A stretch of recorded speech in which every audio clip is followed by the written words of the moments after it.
알고 보면 멘탈이 강한 사람들의 10가지 특징. 겉으로 보기에는 특별할 것 없는 평범한 사람처럼 보이지만 알고 보면 누구보다 마음이 단단한 사람들이 있습니다. 이들은 힘든 일이 전혀 없는 사람이 아닙니다. 상처도 받고 속상해하기도 하고 때로는 눈물을 흘리기도 합니다. 하지만 한 가지가 다릅니다. 힘든 일이 생겼을 때 그 감정에 오래 끌려가지 않고 다시 자신의 자리로 돌아오는 힘이 있다는 것입니다. 오늘은 알고 보면 멘탈이 강한 사람들에게 공통적으로 나타나는 10가지 특징을 이야기해 보겠습니다. 혹시 몇 가지나 해당되는지 천천히 생각해 보세요. 첫 번째, 힘든 일이 있어도 다시 일어나는 회복력이 있습니다. 멘탈이 강한 사람이라고 해서 상처를 받지 않는 것은 아닙니다. 누군가에게 모욕적인 말을 들으면 기분이 나쁘고 일이 뜻대로 풀리지 않으면 속상합니다. 하지만 그들은 그 일을 며칠, 몇 주씩 붙잡고 있지 않습니다. 충분히 속상해한 뒤에는 잠을 자고 다음날 다시 일어납니다. 어제는 힘들었지만 오늘은 다시 시작해보자. 이렇게 생각할 수 있는 것이 바로 회복 탄력성입니다. 인생에서 중요한 것은 한 번도 넘어지지 않는 것이 아니라 넘어졌을 때 다시 일어나는 힘입니다. 두 번째, 다른 사람에게 지나친 기대를 하지 않습니다.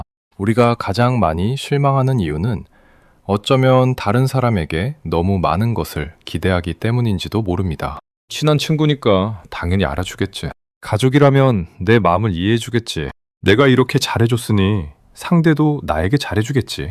하지만 사람은 모두 다릅니다. 생각도 다르고 가치관도 다르고 표현하는 방법도 다릅니다. 멘탈이 강한 사람은 다른 사람에게 무언가를 기대하기보다 이렇게 생각합니다.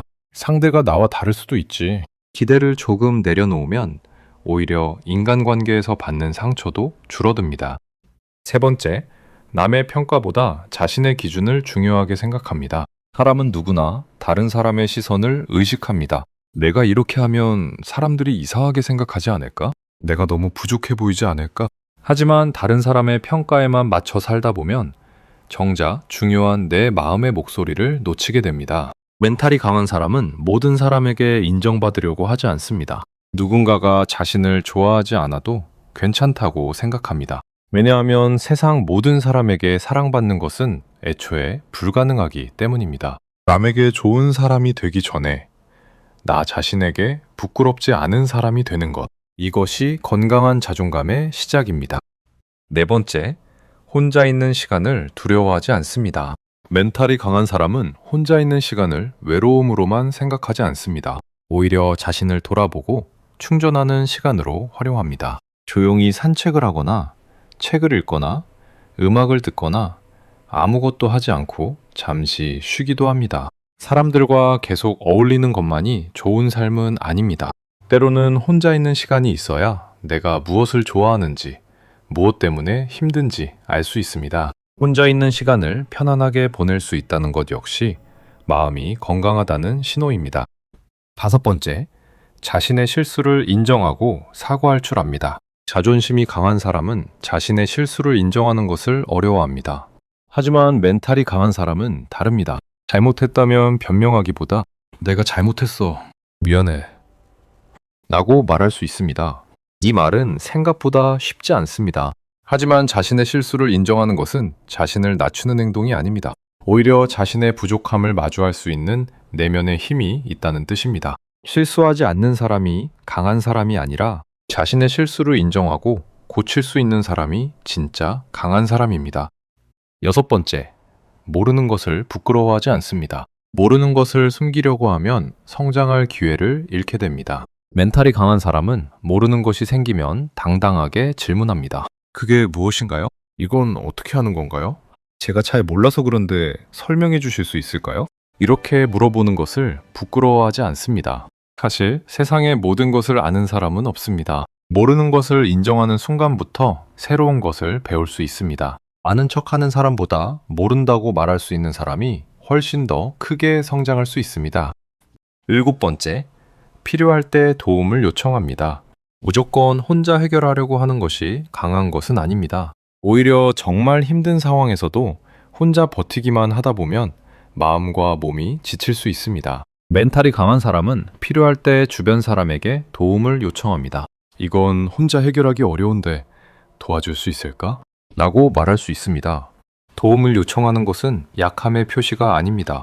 내가 지금 무엇을 할 수 있고 무엇을 할 수 없는지 정확하게 아는 것. 그것이 오히려 성숙함입니다. 8번째, 싫은 부탁에는 아니요 라고 말할 수 있습니다. 좋은 사람이 되고 싶어서 모든 부탁을 받아주다 보면 어느 순간 자신이 지쳐버립니다. 2번, 한 번만 해줄까? 거절하면 미안한데? 이런 생각 때문에 계속 상대의 요구를 받아주다 보면 내 시간과 에너지는 점점 사라집니다. 멘탈이 강한 사람은 필요할 때 분명하게 말합니다. 미안하지만 이번에는 어려울 것 같아요.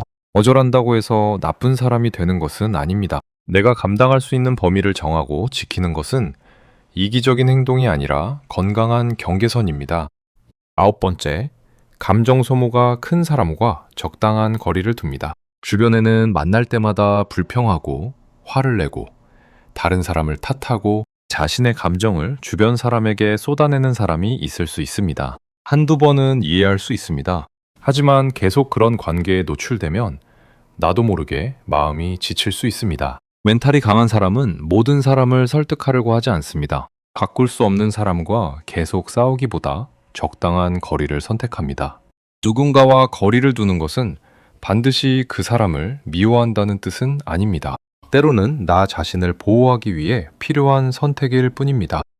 마지막 10번째, 어떻게든 해결될 거야 라고 생각합니다. 멘탈이 강한 사람도 미래가 걱정됩니다. 돈 문제도 걱정되고 건강도 걱정되고 가족이나 인간관계 때문에 고민하기도 합니다. 하지만 차이가 있습니다.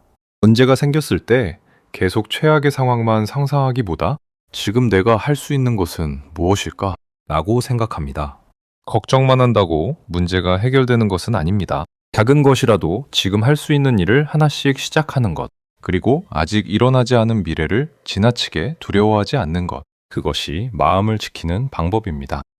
결국 멘탈이 강하다는 것은 절대 흔들리지 않는 사람이 되는 것이 아닙니다. 힘들어도 다시 일어날 수 있고 상처를 받아도 자신을 미워하지 않고 실수했을 때 인정할 수 있고 필요할 때 도움을 요청할 수 있으며 때로는 당당하게 아니요 라고 말할 수 있는 것, 그리고 모든 것을 완벽하게 해결하려 하기보다 지금 할 수 있는 것부터 하나씩 해보자 라고 자신에게 말해줄 수 있는 것, 그것이 진짜 멘탈의 힘이 아닐까요? 오늘 이야기한 10가지 중에서 여러분에게 가장 필요한 것은 무엇인가요? 댓글에 딱 하나만 적어보세요. 그리고 이 영상을 보면서 떠오른 사람이 있다면 그 사람에게도 이 영상을 공유해주세요. 오늘도 다른 사람의 기준이 아니라 나만의 속도로 나답게 살아가시길 바랍니다. 여러분의 마음이 조금 더 단단해지고 조금 더 편안해지기를 응원하겠습니다.